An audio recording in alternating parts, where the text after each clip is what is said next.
So thank you everybody for coming today for the ICP Concentrations Workshop. I'm Dwayne Bradshaw, Director of Career Development for the Schar School, and I will hand it over to Dr. Ken Reinert, Program Director for the ICP program. All right, thank you. I'm going to go through an informal set of slides, and you should feel free to unmute and ask a question whenever you want. I think given that this is a workshop, that might be a better way. And what we're talking about today are the ICP concentrations. And I'm also going to add a few words about two certificates as well. And the second slide here is one I use in admission sessions that gives a sense of the courses. And then down near the bottom, it lets prospective students know that there are 5 electives that you take as part of the ICP program. And you also have the option of taking an additional 2 classes for a certificate if you would, decide to do that. Concentrations are entirely optional. Certificates certainly are optional. Very few people do that. Some do. And certificates also serve a purpose for students who just want to get a sense of the Schar School in an area in which they have some professional interest. We have 3 optional ICP concentrations, and let me just start by saying that these are optional. You can go through the ICP program without any concentration at all. That is just fine. The concentrations were introduced, and I spent a great deal of time and energy over the last few years getting them set up and through the university and state bureaucracy. Well, no, just the university for the concentrations, the state bureaucracy for the certificates. And they kind of tried to address different sub-communities within the ICP program. And I think that they are working for that. They also help students potentially brand themselves as what, if they would like to do that. And it's also an opportunity, and I hear this from Paul Nooney, to talk through the choice of electives a little bit more thoroughly and consciously to get a sense of what you're trying to do with the electives. And that makes some sense because we have such a wide range of electives in the Schar School. So there are 3 of these. One is in global finance, investment, and trade. And this addresses this kind of sub-community within ICP of students who are interested in this realm, whether for the private sector or the public sector. There is a second concentration in global development and governance. And we do have an increasing number of students over the years whose primary interest is development policy. And this tries to address that community. The third of these is in global risk and strategy. And the third concentration recognizes that we're in the Schar School. We have a successful and interesting ISAC program in international security. We have a successful and interesting biodefense program. And this concentration ties the ICP program into those 2 other master's degrees at the elective level. It also recognizes that there is a field in global risk analysis with its own consulting firms, its own publications, and that field defines risk rather broadly, political risk, climate risk, commercial risk, and the global risk and strategy concentration tries to address all of those areas. So students have 3 optional concentrations at their disposal. And for each of these, Dwayne and I have put together a document, a PDF document on concentrations and careers. And this document and this slide show gives you a sense of what they're trying to do. And the first concentration that we call GFIT focuses on commercial and monetary aspects of globalization, international business. The name is very descriptive. It prepares students for both the government and private sector in trade policy, trade law, international financial and monetary policy, global business strategy, trade compliance, and we have courses in all of these areas at the elective level. You'll see in the concentrations and careers document that Dwayne and I have listed a set of areas of focus that hint at careers. I'm not going to go through all of these for each concentration, but if you look there, it'll give you a sense of what we're trying to do in the curriculum with these electives and how that might tie over into different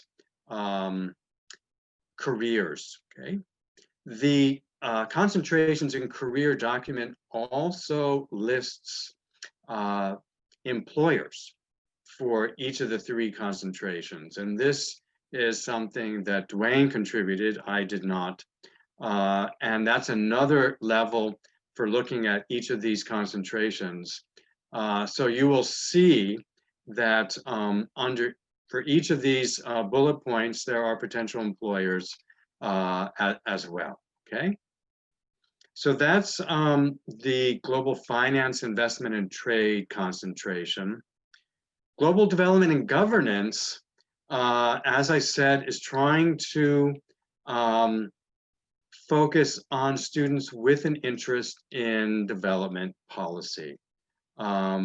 More completely, this is a focus on international development, development policy, development project implementation and impact assessment, and the global governance system. Whereas the global finance, investment, and trade is focused on both the public sector and the private sector. The global development and governance is focused on international development organizations, development consultancies, NGOs. And so it's a slightly different focus with regard to target employers. Areas of focus, again, the careers and concentrations document provides a number of these. There is some overlap among the concentrations. That's fine, that's purposeful. These are not meant to be exclusive silos. And the International Commerce and Policy Program is a relatively broad tent, and that's a good thing.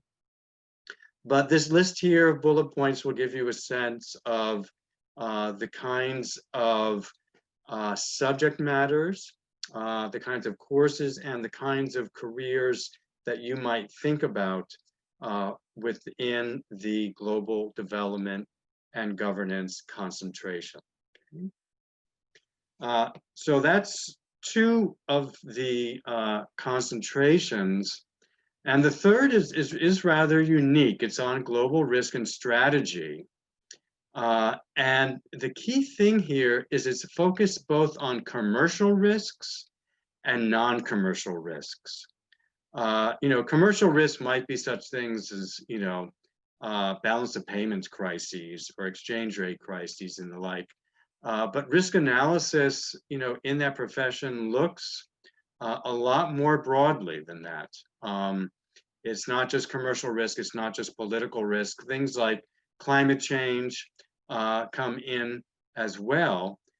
So this concentration looks at illicit trade, transnational crime and corruption, terrorism, political violence, climate change, natural disasters, technological risks and threats to human security. Okay? So it's a broad look at risk, global risk, which I think maps over pretty directly to the practice in that field. And again, some areas of focus that refer both to curriculum and to careers.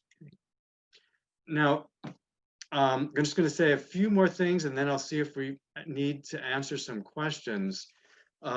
As we were warming up here, Dwayne mentioned that Paul Nooney, the ICP advisor, puts out a list of courses every semester that ICP students should be thinking about. And this includes a list of electives and which concentrations they will apply to.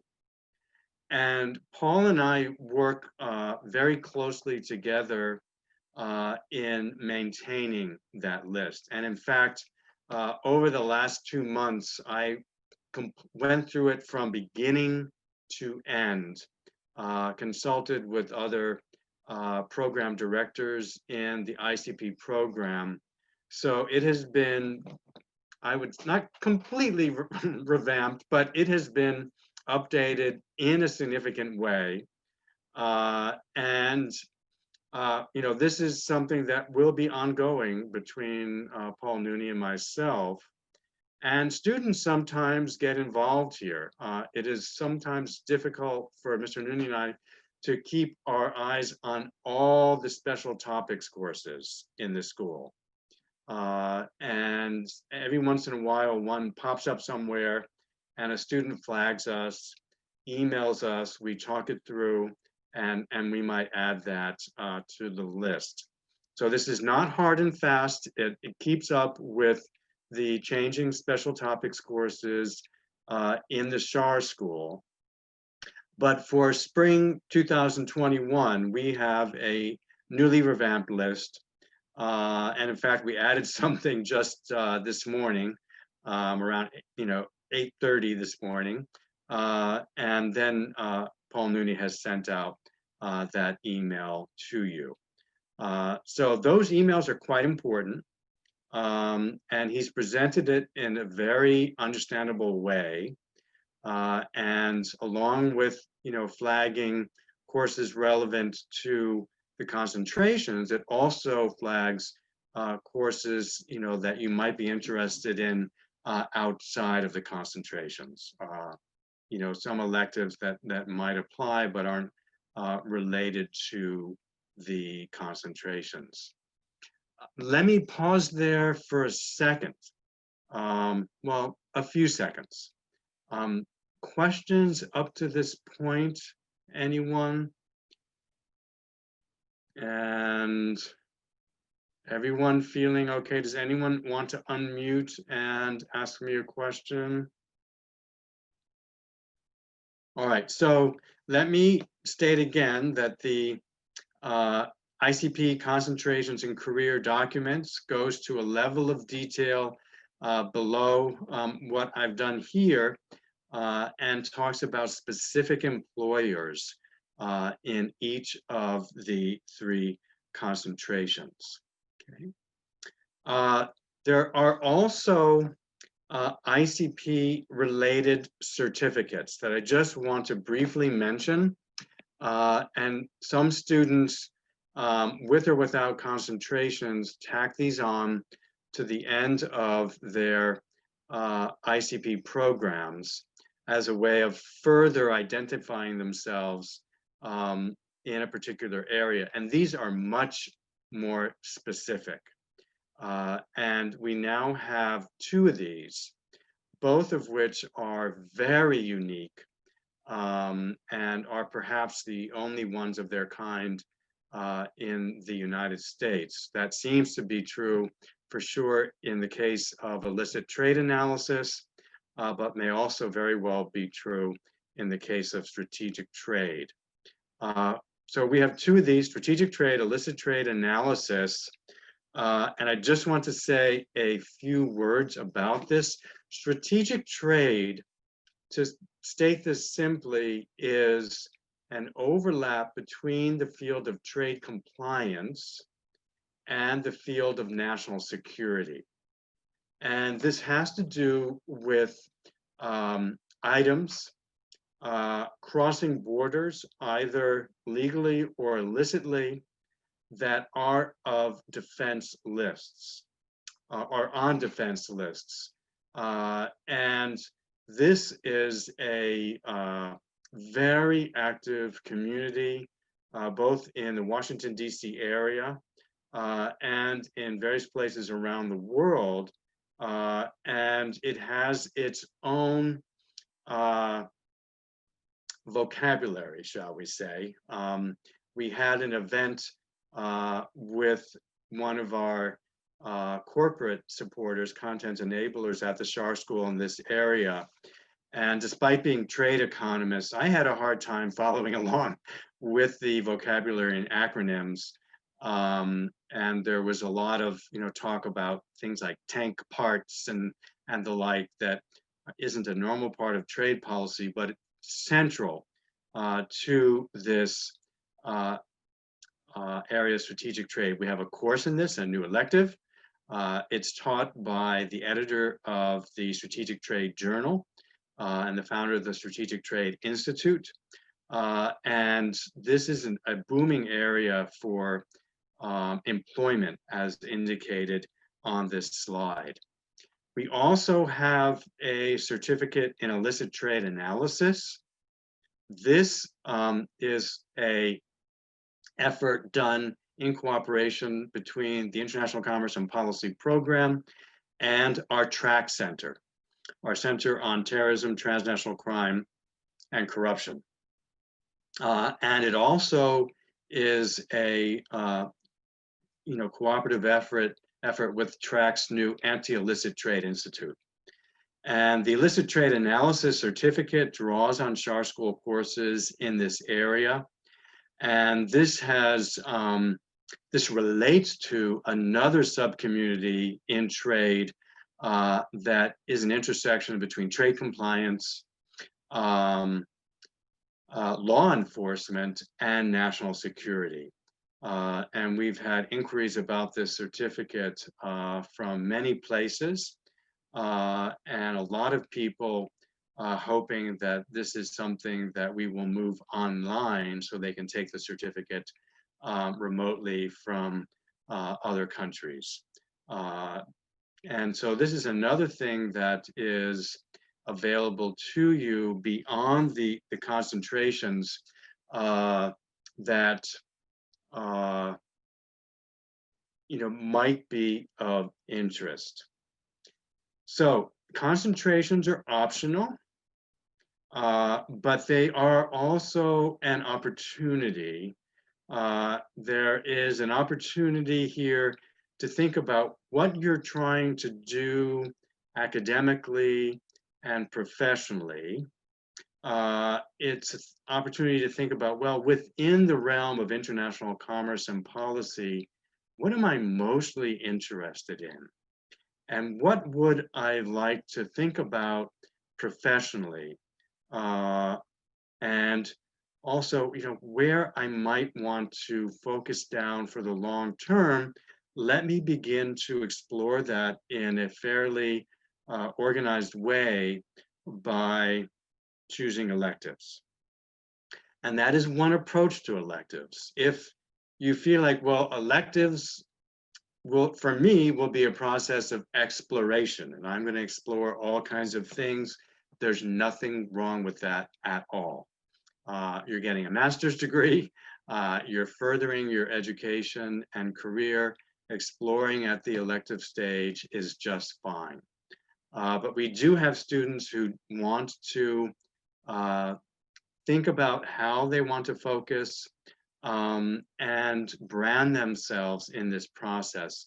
And I should have stated this at the beginning. I need to emphasize that this is not just an informal area of specialization or an informal area of emphasis associated with many master's programs in the Schar School. This is an official concentration that we took all the way up through the Graduate Council. It is part of your record, it's part of your transcript. So this is, in a sense, a part of your ICP degree, and it's something that, therefore, you can legitimately put on your resume as something you have achieved as part of your years here at the Schar School. Okay, so it's significant in that sense. I'm going to pause again in a minute for questions. There are a number of individuals who you can talk to about this. Well, three, I should say. Three is a number, but I should be more specific. You can talk to me about this, and I have my email here on the last slide. You can email me at any time. Someone did today, an ICP student. Paul Nooney is very much involved in this process from the academic side of things and the academic advising side. And Dwayne Bradshaw has been very much involved in this process from the career advising standpoint. So you can approach any of us at any time with questions about this, how to proceed and the like. And we would be very happy to talk to you.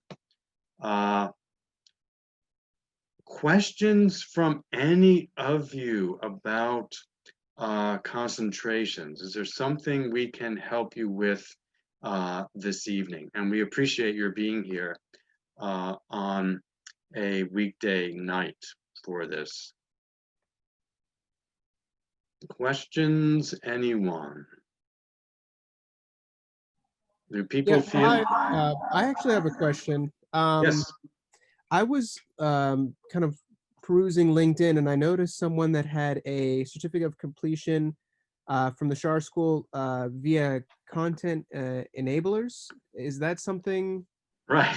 that we do as well, or?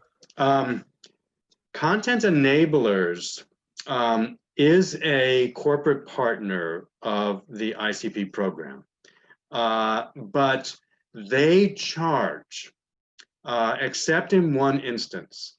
What they do each year at the end of the academic year is to ask for our 4 top students.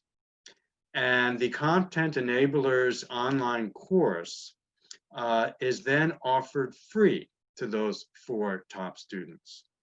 And that's incredible, that they do that, and we're very much appreciative of it. They offer training that is a certificate of completion that is branded with the Schar School as part of our partnership. And this is in trade compliance. They are a trade compliance.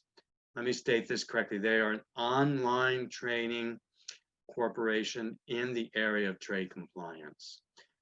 They have a new training that they are developing, again in partnership with the Schar School, focused on China. But I need to emphasize that unless you're fortunate enough to be those 4 individuals at the end of the year, this is something that you would be paying for outside of the Schar School. Does that help, Hamza? Does that? Actually, yeah, that clears it up perfectly. Thank you. Okay, great. But I'm glad that is showing up on LinkedIn because, we're very much in a cooperative relationship with them. Andrea Vishke, who teaches our strategic trade course, also works with them. And so it's George Thompson, who teaches our course in trade compliance has worked with them. So it's a nice partnership between the ICP program and a corporate entity.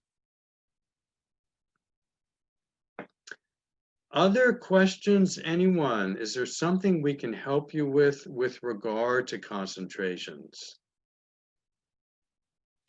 If you're having trouble in one particular semester finding an appropriate course, please do email Paul Nooney or myself.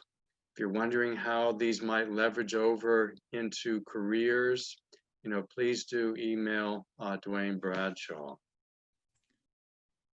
Dr. Reiner, mentioning that, one of the questions that does come up often, particular under the MPP emphasis areas, is students who may have ideas for courses they would like to take that maybe are not offered within the Schar School, but may be offered in a different academic unit Right. within Mason or within other universities within the region.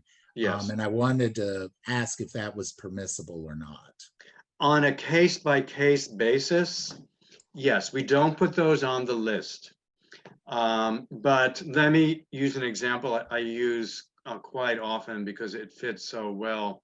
If you were doing global development and governance, and you have an interest in development policy, we had a student a couple of years back who took my development class and had a particular interest in rural development and wanted a course on rural development, a full course, not just 1 or 2 evenings. And I said to him that I don't think such a course exists in the whole university. And that turned out to be the case. He found one at Georgetown. He took it. If you were in that situation and you were to email Paul Nooney and myself and say, look, this is really important to what I'm trying to do, could it be part of my concentration? We will work with you on that. Okay. But that's done on a case-by-case basis. I think Diva might have had a question. I heard a voice there. Yeah, hi. How are you? Good, how are you? Fine.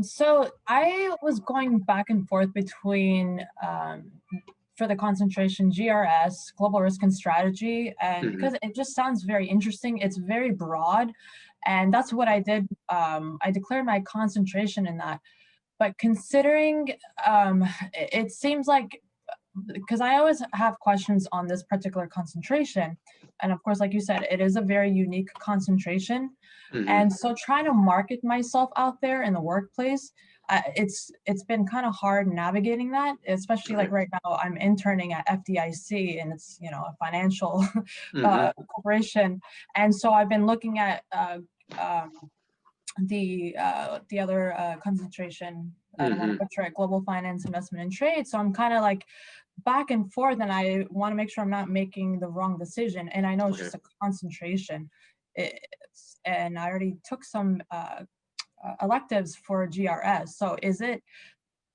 kind of interchangeable if it's like one elective if I did decide to change, or is this a Paul Nooney question? Well, no, yeah, you can work with Paul Nooney on that, but if you've just taken one elective, the concentration is 4 out of 5, so you'd still be fine. But there may be, some overlap between global risk and strategy and global finance, investment, and trade. Can you tell me what that elective that you took was? Yes, it was it was POGO 750, the Middle East security, U.S. security strategies with Professor. Okay. Yeah, that may not transfer over to global finance, investment, and trade. I might need to take a glance at the syllabus before I could say definitively, but definitely shoot Paul Nooney and I an email. And is that the only elective you have taken? Yes, thus far. Okay, so you would be fine, even if that did not apply, by taking your next 4 electives off the list for global finance, investment, and trade. So Sorry, I ahead. don't know why it's echoing. I did have one more question Mhm. following up with that. So as far as the concentration for GRS, I see some of the graduate certificates are kind of similar to GRS. And that's the other reason why I was just thinking of going back to looking into global finance, investment, and trade, because I Mhm. don't want to, I might be interested in getting a certificate, but then I see. if my concentration is the same, pretty much the same as a certificate, what's the point, you know? Right, I understand. Yeah. I think that you're thinking about this the right way. And the certificate is just 2 additional classes. And that's just something that the Shar School offers its master's students as part of their being here. And the let me tell you, the certificates were a lot of work on my part. And I'm really happy that they are finally here. They are unique. They're very specific to professional communities. And I think that they are just fantastic. So if you're thinking about one of those 2, that would just be great. And that can be done at your leisure after you graduate. After I graduate? Yeah. Mm-hmm. Oh, I thought I had to be in the program still, and because my reason to hesitate on taking a certificate was because I don't want to delay graduation. So if I graduate with a master's, I can still take part of this unique program by taking two additional classes. Is If that I correct? could pipe in there, Dr. Reinert, Please.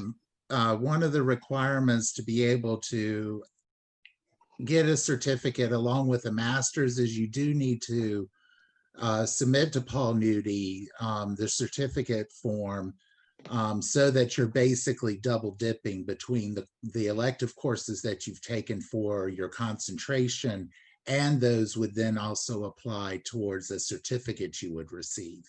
So you, excuse me, you do need to do that before you graduate with your master's program to be able to double dip those courses. Mm-hmm.